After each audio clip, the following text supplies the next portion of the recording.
નમસ્કાર મિત્રો, મારી યુટ્યુબ ચેનલ દેવી પૂજક આવાસ પર ફરી સ્વાગત છે।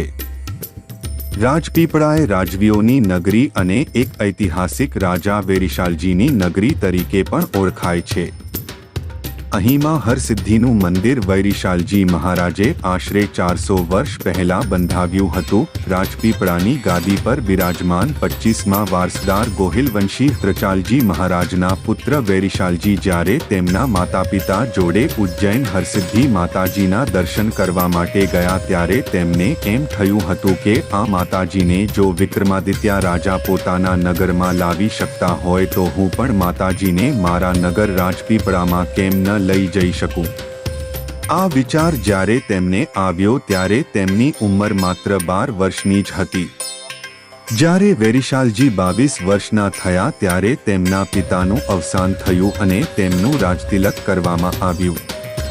રાજતિલક થયા બાદ પણ રાજા માતાજીની ઉપાસના અને અર્ચના કરતા હતા।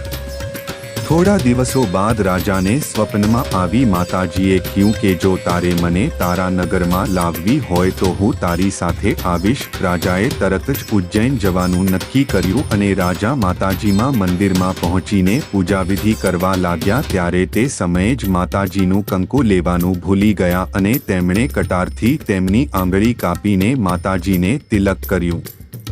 આ વાતથી માતાજી પ્રસન્ન થયા અને કહ્યું હું તારી સાથે તારા નગરમાં આવું પરંતુ મારી એક શરત છે જે તારે માનવી પડશે। રાજાએ કહ્યું ભલે। માતાજીએ તેમની શરત કહી કે મારી સાથે અહીં બેઠેલા બીજા દેવો પણ આવશે જેને તારે સ્થાન આપીને એમનું મંદિર બનાવવું પડશે। રાજાએ શરત માની લીધી પછી માતાજીએ કહ્યું કે તું ઘોડા પર ચડીને આગળ જા, હું તારી પાછળ આવું છું અને તું જ્યાં પાછળ વળીને જોઈશ ત્યારે હું તે જગ્યાને મારું સ્થાનક માનીને તે જગ્યા પર સ્થાન ગ્રહણ કરીશ। રાજા ઘોડા પર બેસીને રાજપીપળા તરફ રવાના થયો। માત્ર 3 કલાકમાં જ માતાજી કૃપાથી ઉજ્જૈનથી રાજપીપળા પહોંચ્યા। નગર આવતા તેને થયું કે માતાજી આવે છે કે નહીં, લાવ જરા નજર કરું।